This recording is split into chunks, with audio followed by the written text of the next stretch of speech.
Welcome back to Acrylic 101 Basics for Beginners.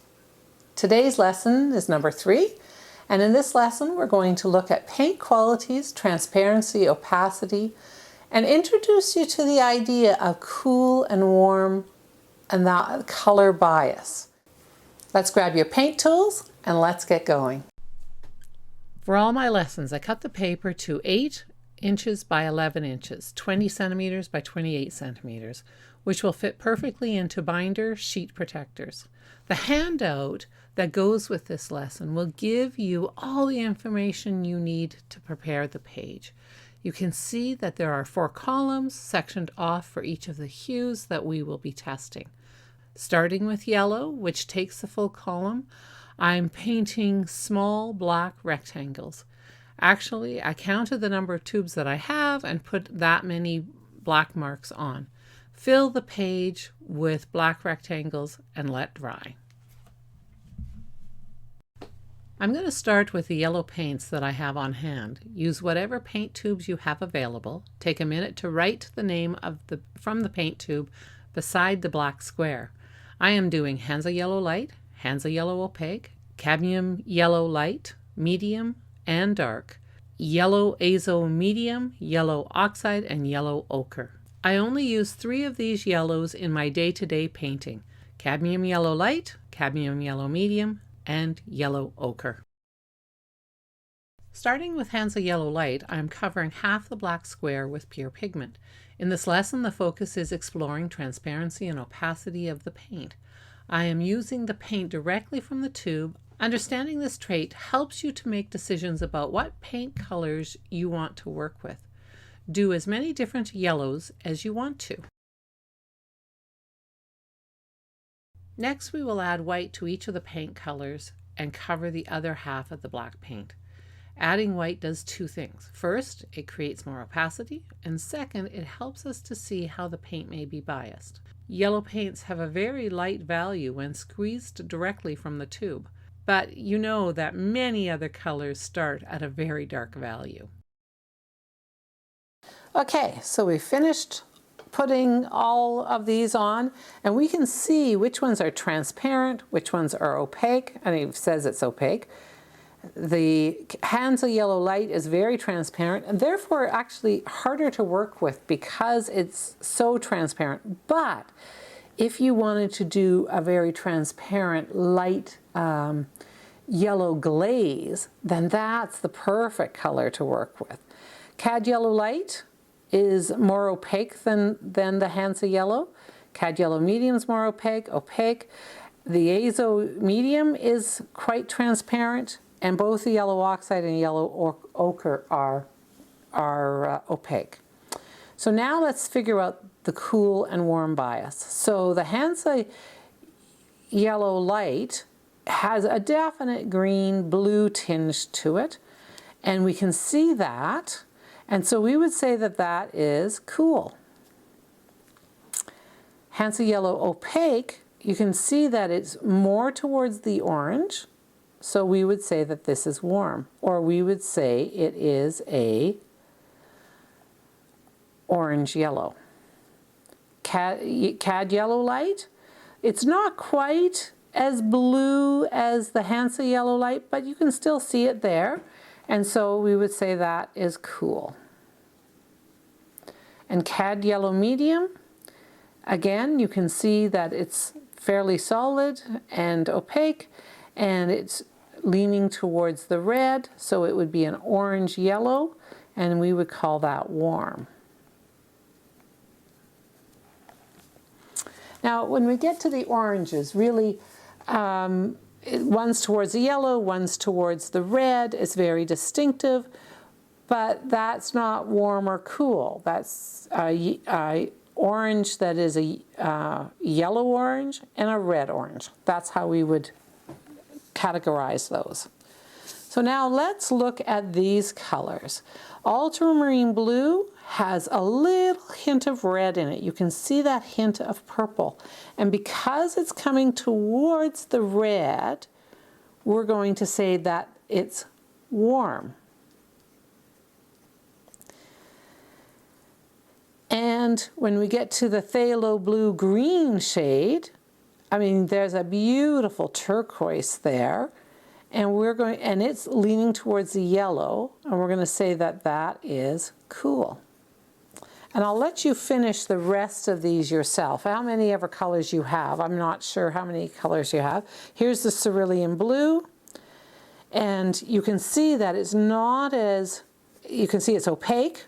And that's the other thing. Ultramarine blue, look at how transparent it is. Phthalos, all the phthalos are all transparent, which is a great property when you want that property. You want that. Cerulean blue is opaque. So if we look at the cerulean blue and we think about in terms of, is it towards the yellow? Is it towards the red? I can see more like the green bit to it. So it's a green blue, and we're going to say that that is cool. Now let's go over to the reds. We'll just move everything over. So again, transparent, transparent, transparent, transparent, opaque, cad red light, opaque, cad red medium. Cad red dark is also opaque.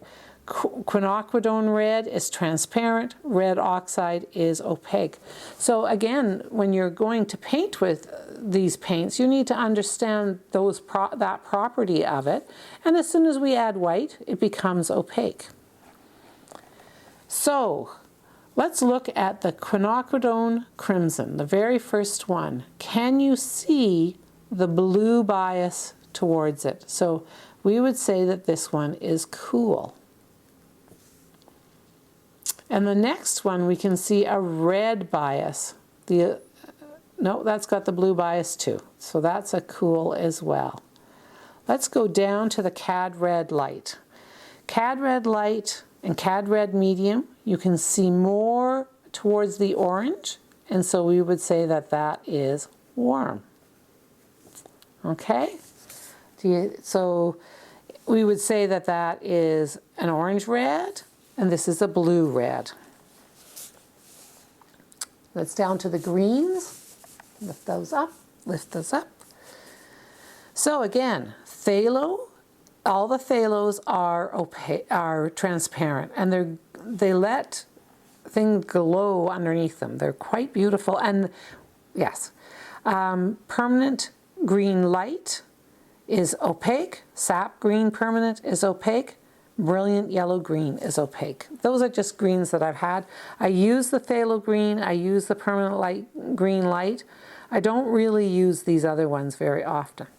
So now let's look at the terminology and think about, is it leaning towards the yellow or towards the blue? This phthalo green blue is leaning towards the, yeah, and it tells you that. It tells you that it's a blue. And there is a phthalo green yellow that is cool, is warm. So this is cool. And this one is tending towards that blue less than the green. I see more blue in it. So I'm going to say that that is also cool. And when we get down, this one's towards the yellow, and we're going to say that that is warm. And then to the purples. For the purple, a red purple is warm, considered warm, and a blue purple is considered cool. So the very first one, let's see dioxin.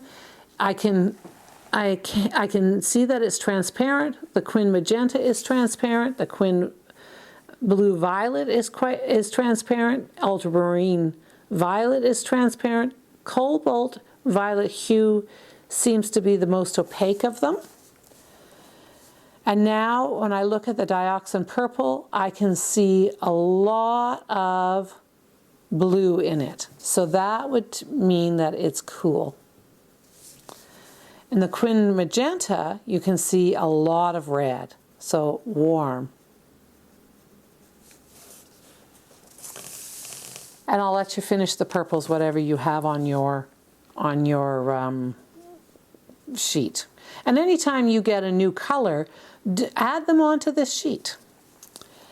So now we have browns, and what we have is a yellow brown, a red brown, a sort of more neutral brown, but they're all low chroma colors.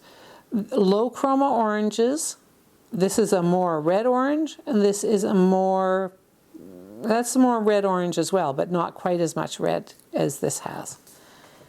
And the Payne's gray, of course, is a low chroma blue. And you can see that, and I would say that that's cool. I can't say, these are all warm colors. These are all warm colors because they're low chroma oranges. And we saw that in one of the lessons, the lesson where we talked about chroma. To receive the handout for each of the lessons, head on over to my website, dancingravenstudio.ca. Thanks for watching, and I'll see you in the next art video.